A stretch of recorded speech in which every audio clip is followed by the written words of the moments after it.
Hi views and my subscribers, welcome to my channel Krishna's explore. నేను మీ కృష్ణ. మస్తు నిద్ర వస్తుంది నిజంగా చెప్తున్నాను. ఆల్మోస్ట్ 2 దాటిపోయింది నైట్. అర్జెంట్గా పడుకోవాలి రివ్యూ ఇచ్చేసి. ఆల్రెడీ మార్నింగ్ ఒక మూవీ రివ్యూ పెట్టేశానండి, ఆ ఒక్కటి అడక్కు. ఇన్ కేస్ మీరు ఆ రివ్యూ చూడకపోయింటే చూసేయండి, నా ఛానల్లో ఉంది లేట్ చేయకుండా. అండ్ ఆ తర్వాత సినిమా కూడా చూసేయండి. సో ఆ మార్నింగ్ మూవీ అవ్వగానే ఫ్రైడే కాబట్టి వర్క్ చేసుకున్నాను. అండ్ యాజ్ యూజువల్ కదా అయిపోగానే మళ్ళీ ఇంకో మూవీకి వెళ్ళొచ్చాను. లేట్ నైట్లో మూవీకి వెళ్ళొచ్చి మరి రివ్యూ ఇస్తున్నావు బ్రో, ఏం సినిమా చూసామనుకుంటున్నారా? ప్రసన్న వదనం. ఎస్, మరి పేరుకు తగ్గట్టు సినిమా ఉందా? నేను ప్రసన్న ఉన్నాయనా?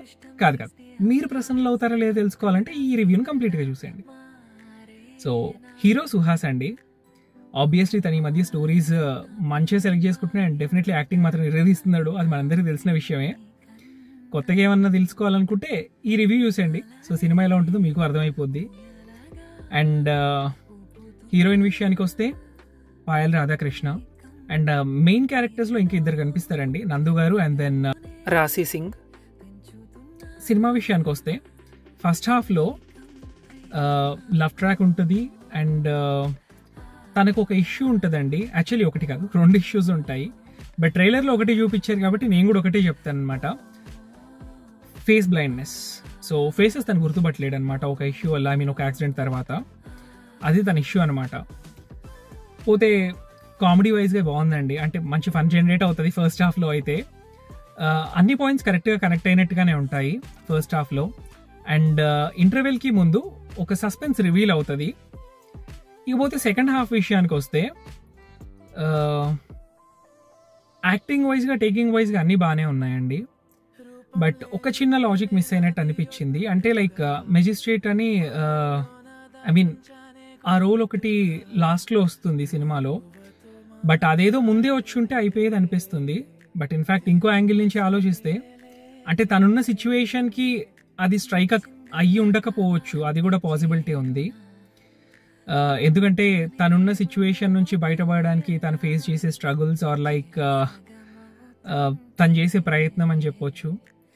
అండ్ భయపడుతూనే బయటపడడానికి కష్టపడుతూ ఉంటాడు అనమాట. అండ్ లవ్ని మేనేజ్ చేయడానికి ట్రై చేస్తూ ఉంటాడు ఆ సిచ్యువేషన్స్లో. సినిమా ఫస్ట్ నుంచి లాస్ట్ వరకు ఉండే మెయిన్ క్యారెక్టర్ మాత్రం హీరోతో పాటు వాళ్ళ ఫ్రెండ్ అండి, వైవహర్ష గారు ఉంటారు ఇందులో. అండ్ అంటే క్లైమాక్స్ మాత్రం నిజంగా బాగుంది. అంటే ఆ క్లైమాక్స్ స్టార్ట్ అవ్వడానికి ముందు కూడా ఒక ట్విస్ట్ వస్తుంది, అది ఎక్స్పెక్ట్ చేయలేం లిటరల్లీ. ఓవరాల్గా మూవీ విషయానికి వస్తే చాలా బాగుందండి, వర్త్ వాచింగ్ డెఫినెట్లీ. సాంగ్స్ వైజ్గా అంటే 1-2 సాంగ్స్ ఉన్నాయి, బాగానే ఉన్నాయండి. బీజిఎం ఇవన్నీ బాగానే ఉన్నాయి. బట్ సెకండ్ హాఫ్లో ఇంకొక థింగ్ ఏంటంటే లైక్ తనున్న సిచ్యువేషన్కి తను బయట తిరుగుతూ బయటపడడానికి ట్రై చేస్తూ ఉంటాడు చూడండి, అది నిజంగా రిస్కీ థింగే, అంటే నాట్ సో ఈజీ. అలానే వాళ్ళకు దొరకలేదా అంటే ఎస్, ఎందుకంటే వాళ్ళు అఫీషియల్గా డీల్ చేసి ఉంటే ఇంకేదైనా అయ్యి ఉండేదేమో. బట్ అన్అఫీషియల్గా వెళ్తున్నారు కాబట్టి కొన్ని విషయాల్లో వాళ్ళ వైపు తప్పు ఉంది కాబట్టి మేబీ అంత సీరియస్గా ట్రై చేసి ఉండకపోవచ్చు హీరోని పట్టుకోవడానికి. సో అందుకనే హీరో కూడా కొంచెం బయటపడి ఉండొచ్చు, అంటే నా పాయింట్ ఆఫ్ వ్యూ అయితే అది. బట్ ఓవరాల్గా మూవీ విషయానికి వస్తే మాత్రం బాగుందండి, డెఫినెట్లీ వర్త్ వాచింగ్. ఈ వీకెండ్ మీరు వెళ్ళి చూడొచ్చు, ఎందుకంటే డిఫరెంట్ కాన్సెప్ట్ అండ్ యాక్టింగ్ వైజ్గా డెఫినెట్లీ బాగుంది. So worth watching. ఇంతకన్నా చెప్పడానికి కూడా ఏం లేదు ఇంకా నాకు, ఎందుకంటే ఆల్రెడీ చాలా ఎక్కువ చెప్పేశాను. అండ్ ఇన్ఫ్యాక్ట్ నేను తక్కువ చెప్పాను అనిపిస్తుంది మీకు సినిమా చూశాక, ఎందుకంటే ఆయన యాక్టింగ్ అలా ఉంటుంది మరి. అండ్ ఇలాంటి జెన్యూన్ రివ్యూస్ మీకు ఇంకా కావాలంటే do subscribe to my channel. Also give a like. Bye bye.